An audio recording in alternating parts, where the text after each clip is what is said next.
जो कि आप बहुत ही अच्छी होंगी। तो आज इस वीडियो में हम बात करने वाले हैं आईसीआर पीजी एंड पीएचडी का फर्स्ट राउंड का सीट अलॉटमेंट कब होने वाला है। साथ ही साथ हम बात करेंगे कि कैसे आप अपना रिजल्ट है वो चेकआउट कर सकते हो और उसके साथ आगे आपको क्या क्या प्रोसेस कंप्लीट करना है। तो चलिए आज के इस वीडियो को हम स्टार्ट करते हैं। यदि आप हमारे चैनल पे पहली बार हैं या वीडियो को पहली बार देख रहे हैं तो वीडियो को लाइक एंड चैनल को जरूर सब्सक्राइब कर लीजिए, क्योंकि यहाँ पे आपको ICR UG, ICR PG and ICR PhD की ए टू जेड अपडेट्स है वो आपको मिलने वाली है। तो चलिए सबसे पहले आपको आईसीआर की ऑफिशियल वेबसाइट पे ही रिजल्ट है वो मिलेगा। ठीक है, जिस ऑफिशियल साइट की हम बात करें तो ICR.admission.in इस ऑफिशियल वेबसाइट पे आना है। ऑफिशियल वेबसाइट पे आने के बाद यहाँ से आप एप्लीकेशन लॉगिन, ठीक है, एप्लीकेशन लॉगिन जैसे आप करेंगे तो यहाँ से आपसे यूजर आईडी और उसके बाद पासवर्ड मांगा जाएगा।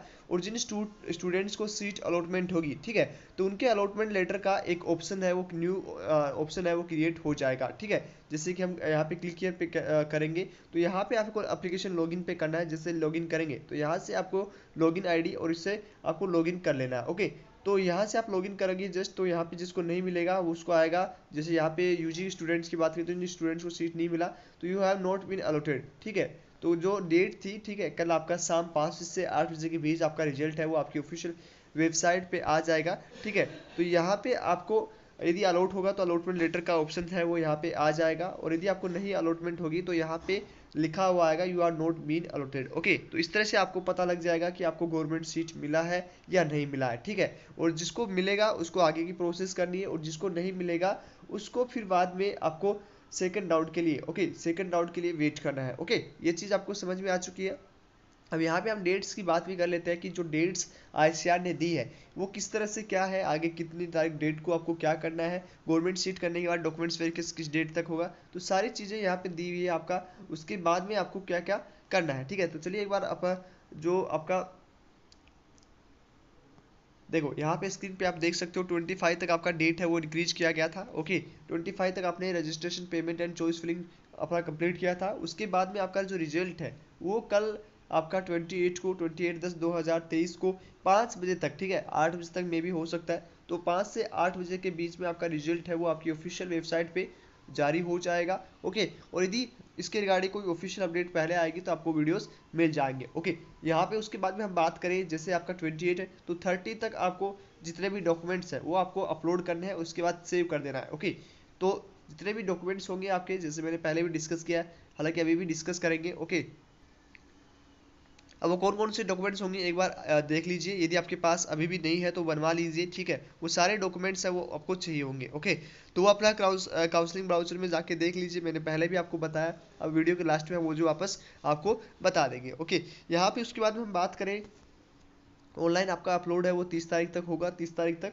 उसके बाद में आपका 2 तारीख तक वेरिफिकेशन कंप्लीट हो जाएगा। ओके, कंप्लीट होने पे आपका यूनिवर्सिटी द्वारा जो है कंप्लीट एंड वेरीफाइड दिखा हुआ शो होगा। उसके बाद आप 10,000 का पेमेंट कर सकते हैं, और ये 10,000 का पेमेंट जो है आपका फीस पेमेंट होगा, जो आपका सीट फीस होगा। ठीक है, और ये जो 10,000 है वो आपकी टोटल फीस से जो आपका सेमेस्टर फीस लगेंगे उसमें से आपका माइनस हो जाएगा। ठीक है, तो ये आपको मान लीजिए कि पहले राउंड में किसी स्टूडेंट को सीट मिल जाता है, उसने अपग्रेड किया, तो सेकंड राउंड में उसे सीट अलॉटमेंट होती है, तो सेकंड राउंड में उसको 10,000 रुपये नहीं देना है। चारों राउंड में आपको एक ही बार आपको जो है पेमेंट है वो करना है, उसके बाद कोई पेमेंट नहीं करना है। तो आपको ये नहीं कराना है कि हर राउंड में क्या अपग्रेड का पैसा देना पड़ेगा, आपको कोई पेमेंट नहीं देना है। ये 10,000 आपका एक बार कटेगा, तो आप चाहे किसी भी राउंड में एडमिशन लो। ओके, तो ये चीज़ समझ में आ गया। यदि आपके डॉक्यूमेंट्स यदि पूरे नहीं होंगे या कोई डॉक्यूमेंट्स आपसे नहीं मिलेगा, अपलोडेड नहीं होगा, तो फिर उसके बाद में आपका फॉर्म रिजेक्ट हो जाएगा। ओके, तो ये चीज़ आपको समझ में आ गई। 3 तारीख के बाद 3 तारीख तक, ठीक है, यहाँ पे आपको 3 तारीख से यदि किसी स्टूडेंट्स के कुछ डॉक्यूमेंट्स सही से अपलोड नहीं होते हैं तो 3 तारीख को आप फिर से अपलोड कर सकते हो। आपका रीसबमिशन का टाइम और वेरिफिकेशन कंप्लीट हो जाएगा 4 तारीख को। उसके बाद में आपको 5 तारीख को सीट का फीस पेमेंट कंप्लीट करना है, एंड देन आपको ऑनलाइन वेरिफिकेशन रिपोर्टिंग कंप्लीट करवा लेना है। ठीक है, तो 6 तारीख तक आपका जो है वो कंप्लीट प्रोसेस हो जाएगा फर्स्ट राउंड का। उसके बाद सेकंड राउंड 9 तारीख को रिजल्ट आएगा 3 दिन के बाद। तो जिन स्टूडेंट्स को सीट नहीं मिलेगा उन स्टूडेंट्स को कुछ भी नहीं करना है, बस इंतजार करना है 9 तारीख तक। ठीक है, 9 तारीख को आपको सेकंड राउंड का रिजल्ट है वो आपकी ऑफिशियल वेबसाइट पे जारी हो जाएगा। ठीक है, तो आई होप ये सब चीज़ समझ में आ चुकी है। अब हम एक बार बात कर लेते हैं डॉक्यूमेंट्स की कि कौन कौन सी डॉक्यूमेंट्स आपको आवश्यकता होगी। ओके, तो डॉक्यूमेंट्स की हम बात करें तो डॉक्यूमेंट्स आप यहाँ स्क्रीन पे देख सकते हो। सारे डॉक्यूमेंट्स आपके पास होने चाहिए, ठीक है। और सारे डॉक्यूमेंट्स आपको ओरिजिनल ही अपलोड करने हैं। सबसे पहले आपका डेट ऑफ बर्थ, यदि आपके पास डेट ऑफ बर्थ नहीं है तो आप 10th की मार्कशीट भी अपलोड कर सकते हैं। 10th या 12th के आपके पास मार्कशीट होना चाहिए। फाइनल ईयर मतलब यूजी का आपका डेली ग्रेड रिपोर्ट आपके पास होना चाहिए। उसके बाद में एडमिट कार्ड आपके पास होना चाहिए।